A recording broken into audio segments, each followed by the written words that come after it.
Hey there, it's Reaver, and welcome to a very exciting video. This is the beginning of a mini-series within the First Time Reads series. I'm going to be starting a mini-series for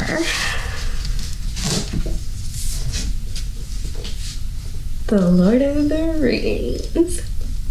I'm so excited. I'm going to be starting with The Hobbit, and that will be this video. But just a quick overview of what I know about the series overall, which is not much. I know that there are small creatures with very large hairy feet called hobbits. I know that one of them is Bilbo Baggins. I know that he meets a wizard, I think he's a wizard, or just an old man of some kind of whimsy and wisdom called Gandalf, who just shows up at his house and says, hey, let's go on an adventure. I know that they're trying to protect the ring from someone named Gollum, which is a very strange creature, and that's where the whole my precious thing comes from. I believe there are elves. That's literally about it. I know that the ring is dangerous and powerful. For The Hobbit, I do have the pocket edition. The font is very tiny. And then for The Lord of the Rings, I have this really epic edition. So excited to have cool editions of both. If I enjoy these, then I would like to maybe try the Silmarillion. Maybe. I haven't decided if I'm doing 3 separate videos for each part of the trilogy or doing it all as one. Good morning. I am now 50 pages in to The Hobbit. It was kind of a little bit of a slow start for me. There was a time that I had previously tried to start this book and it wasn't like bad or anything. It just felt a little like I wasn't getting invested immediately. But I didn't even get to this point. I was still like in the first chapter. Basically how this works is if you've never read it before, we're following a hobbit, which is a short, large-footed creature. Large, hairy-footed creature. Short, small creature with large, hairy feet. Okay. And they're homebodies. They don't like adventure. And our specific main character here is from a line of hobbits that on one side is very not adventurous, is like very well respected for their non-venturing.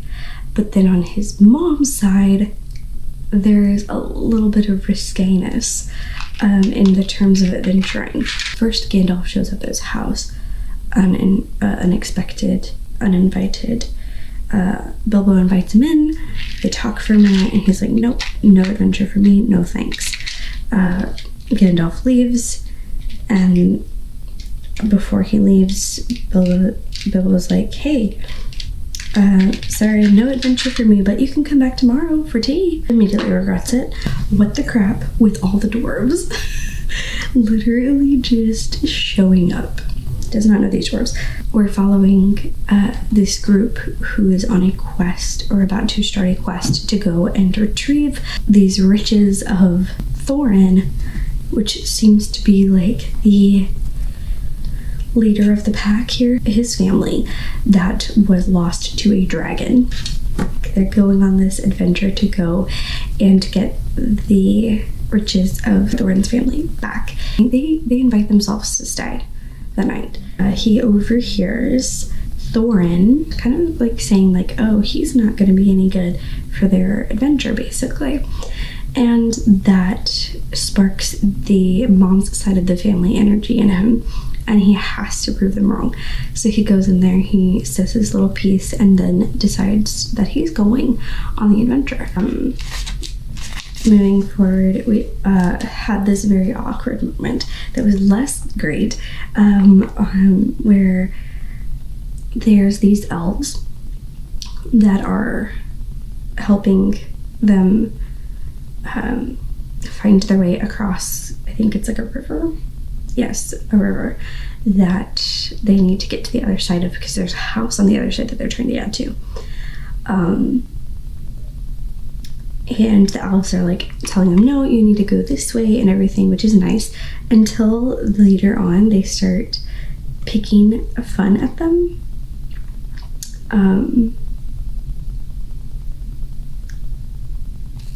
And one of the things that they picked fun at was like not quite as bad, but then they said, mind Bilbo doesn't eat all the cakes they called. He's too fat to get through the keyholes yet. 100 pages in now. The whole cave situation with the goblins and the ponies being like gone and everything was a lot. So I feel like Gandalf is really there mostly for convenience. It's like, oh, Gandalf disappeared and reappeared at the perfect time because he already knew everything. The ring showed up and then Gollum showed up. But I really was excited about the whole fact that they did the riddles and like, so the puzzles and things is like kind of continuing. I thought it was interesting that Bilbo chose not to tell anyone about it. The whole thing with the wolves was a little bit overkill for me. I feel like at some points it feels like it's just because they're in like this world where all creatures are predators. And they had to prey. If these attacks that they keep running into had a different reasoning behind them. And I'd also would really love it if the conflicts that they keep running into are different. Like, I like the puzzles ones better. So instead of just getting randomly attacked, if it was like they were stuck and they had to figure out the way, you know, through that situation or past this point. So Gandalf peaced out, but he like mentioned that he was planning on peacing out, and that was enjoyable because of the fact that him leaving is a plus for the plot, as much as I like Gandalf. And I don't love that he's going to be absent for part of the story. I love the fact that Tolkien recognized that he needed to take Gandalf out of the picture so that the dwarves and the Hobbit can figure out their own way without his magic there to save them every time. So, excited about that. Also, we got a shifter magic. For real? I did not know that there was a shifter in this series, and that was very cool. And then I have to mention it. There are so many songs. They sing so often, and I've never seen that be so prevalent in a story. And I'm enjoying that. Like 4 more times that a specific dwarf's size is mentioned in a derogatory manner, saying fat in a very derogatory manner towards this character and about this character. I just finished the next 50 pages-ish. I'm on page 195, chapter 12. The last section was not as exciting for me, personally, and a little confusing because I don't know. There was a little part that I don't know if I zoned out too much or what, that confused me just a little bit, but it wasn't like the end of the world or anything. I'm not that worried about it. So, that done, I'm ready for the big shebang that I think is the next section, where it's going to be talking about actually getting to the dragon lair. In general, it feels very formulaic, just because it's like they get in a situation, Gandalf saves them, and then now it's they get in a situation, Bilbo saves them. So it's like the same thing but different. I appreciated the way that Tolkien orchestrated them having to go through the dragon's lair. like, he orchestrated that in such a way that they were trapped and the only way out was through. And then everything was chill for a little bit. We met these people who lived near the dragon's lair, and they had to fight the dragon. And one of them killed the dragon. And then he showed up and is like, look, I killed the dragon, so I clearly deserve a portion of these riches, even though you're here.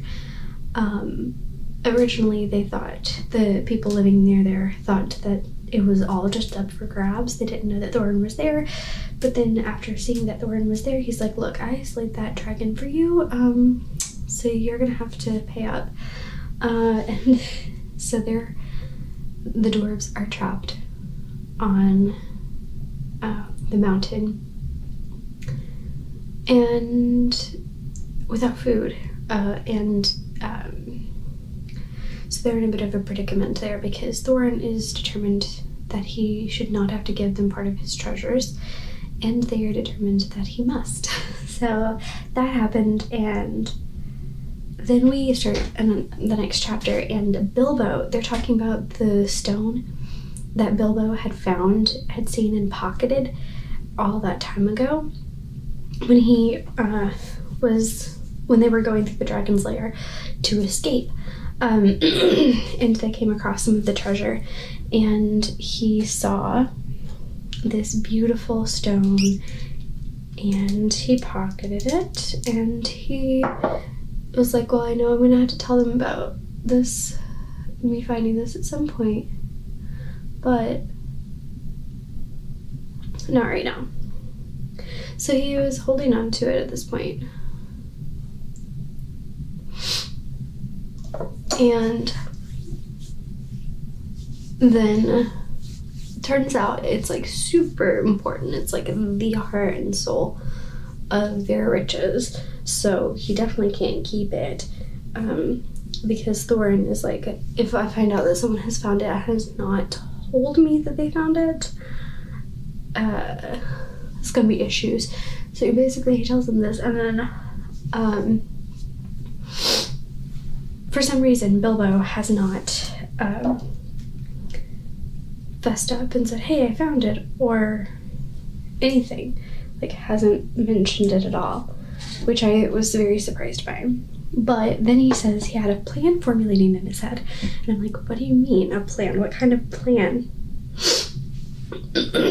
He takes the stone, goes and offers the stone to the people who are trying to get part of the riches as a bargaining chip, which is a choice. He's like, look, this is like the most important thing to Thorin, so if you want to get something out of Thorin, use this as a bargaining chip. Which is a major choice, because in my head, you know, if somebody came up to me and was like, hey, here's this really precious item that you can trade for a less precious item, I don't think that would be the choice. But then Gandalf shows up and it's like, oh, you're doing a great job, buddy. And I was even more confused because it's like Gandalf approved action here. This is a Gandalf approved choice. That's basically where we left off. Also confused about the fact that Gandalf showed up randomly to congratulate Bilbo on his brilliant plan and then disappeared again. Like, first of all, how did Gandalf know about the plan that Bilbo had made up in his head and then went and presented to these people? How did he know about the plan? And second of all, why is he disappearing again instead of helping Bilbo with his plan that doesn't make much sense? Why did Bilbo just tell Thorin that he gave away the Arkenstone? Rest in peace, Thorin? For real? He gets back home after, first of all, this whole thing took a year. I did not think it was that long. That said, he was presumed dead and they were selling his stuff. Like, they were having an auction and people were like coming in and buying his stuff, and like most of his stuff had already been sold. I just appreciate that detail so much. And with that, I have officially completed The Hobbit.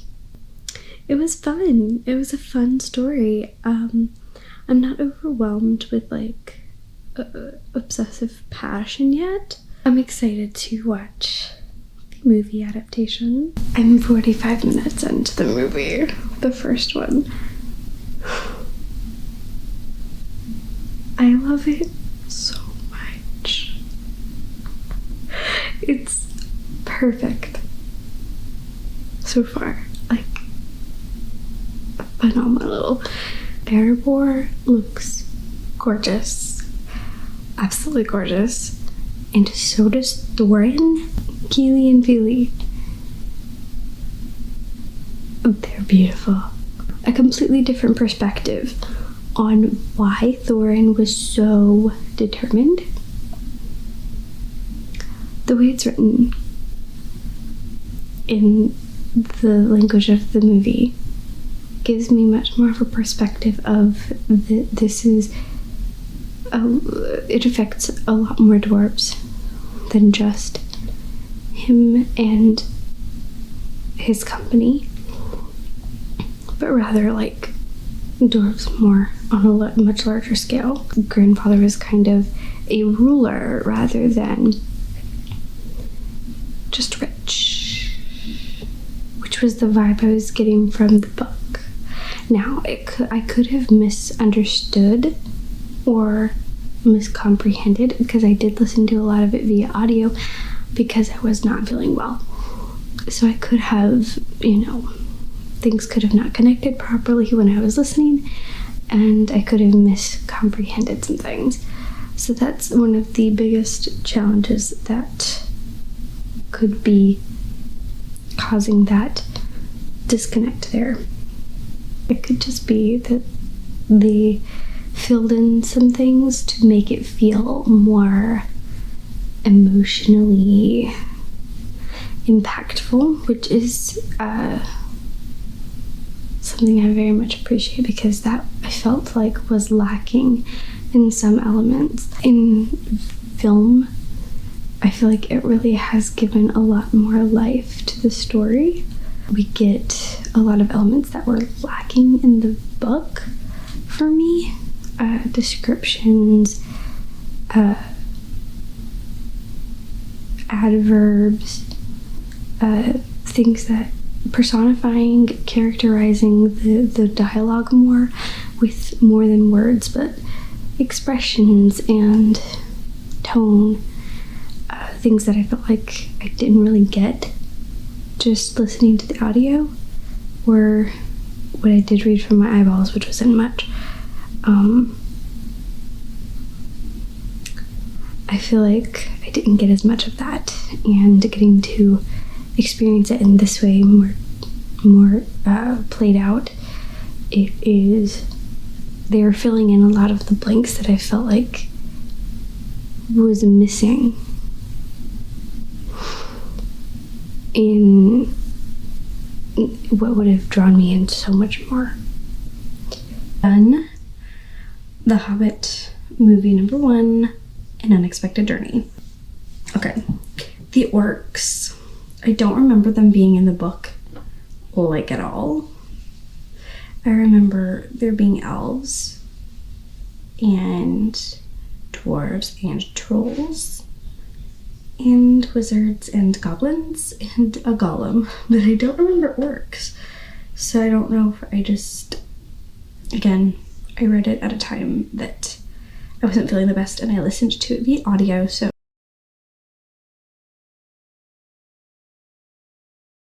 We got some information that we definitely didn't get in the book, and some elements that we definitely didn't get in the book. We got some backstory for Thorin. We're getting lots more information about the world and about the history, which I'm not sure if that is pulling from the Silmarillion into the Lord of the Rings,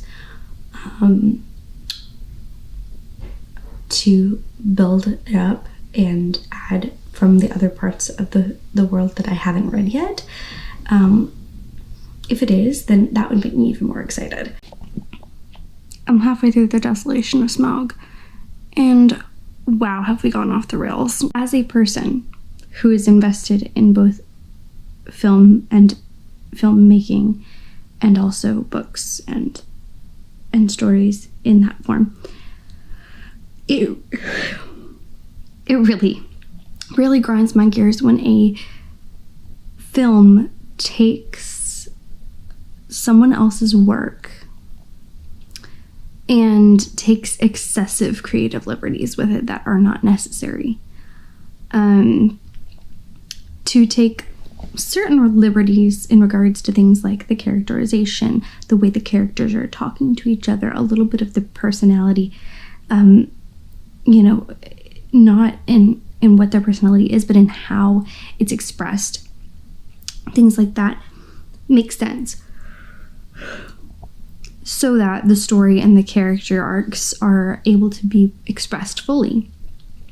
Even in some ways, beefing up certain story arcs, I can understand. And particularly in this case, you're taking a less than 300 page book and turning it into 3 films. That's going to take a lot of beefing up. However,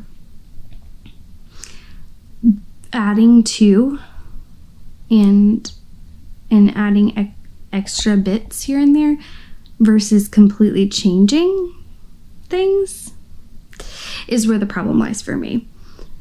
If it was just adding extra things as far as like pulling from the Silmarillion and the trilogy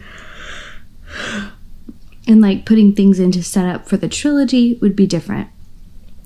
Wouldn't be my favorite choice, but it'd be fine. However, we've had a lot of things off the rails that do not fit. For example, Fili getting hit with a poisoned arrow. Furthermore, they, instead of going directly to the mountain from the elves, went by way of a villager from the village that lives near the lake. I can't remember what they're called. They're hiding there, trying to get from there to the mountain. And so we added a character that didn't exist in the original story, and we went a completely different route to get to the mountain. We added a whole section of something that was non-existent in the book at all. Furthermore, as they're there, they're talking about Smaug and everything and what happened with him. And apparently, according to the films, they're saying that the king of their little village wounded Smaug, and that's why he has a weak spot.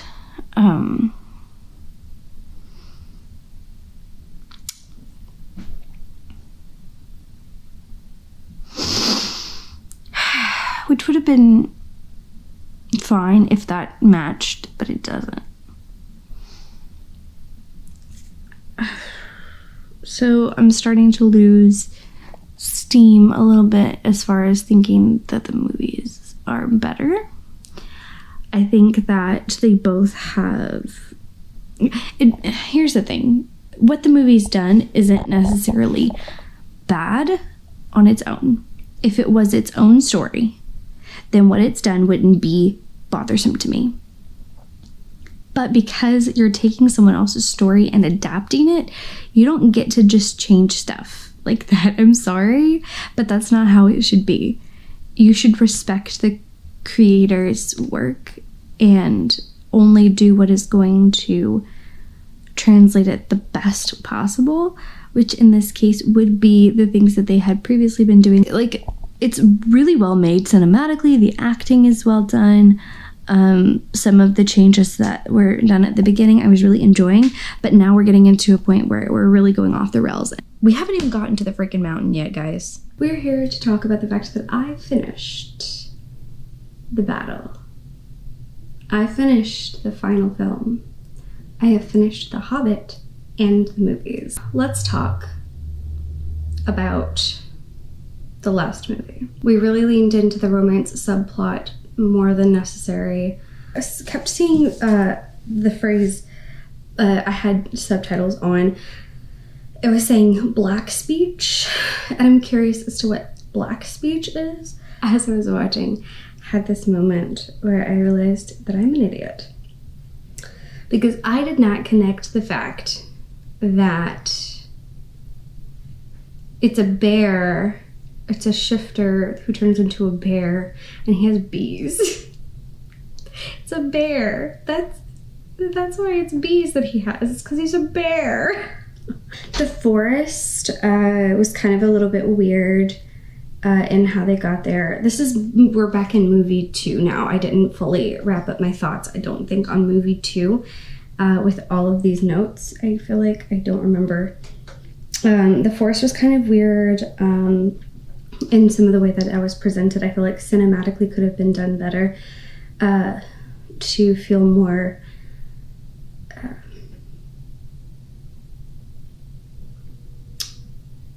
relatable in how it felt, like to convey the feeling of being in the forest a bit better.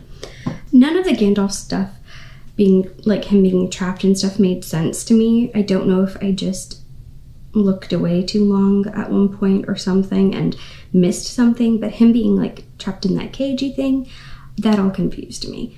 And I know that some of it is definitely supposed to not make sense if you've only read The Hobbit. I can tell that simply because of some of the fact that it's talking about things that I know have to have been from The Lord of the Rings or The Silmarillion. Lady Galadriel literally went all like demonic for a second. That was interesting. Then we jump back to Thorin, and he's got the dragon sickness, is what they actually like call it, dragon sickness, which I appreciate that it was really put out there as more of a sickness come over him that changed who he was and his personality, that the greed changed him and that he wasn't that way the whole time. I really appreciate that about the films. Thranduil came and showed up with food and everything for them. And of course he says, oh, we're not here for you. We're here for our own jewels. But he gave him food, which he didn't have to do. A wereworm? What the crap is a wereworm?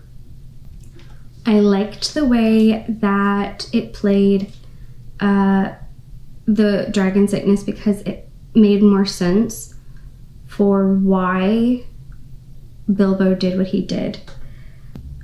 I appreciate Legolas's choices. If you have any other books or series that you would like to see me read for the first time, please let me know. I have done a couple others, and I plan on doing many more, as many as I can think of. That's all for now.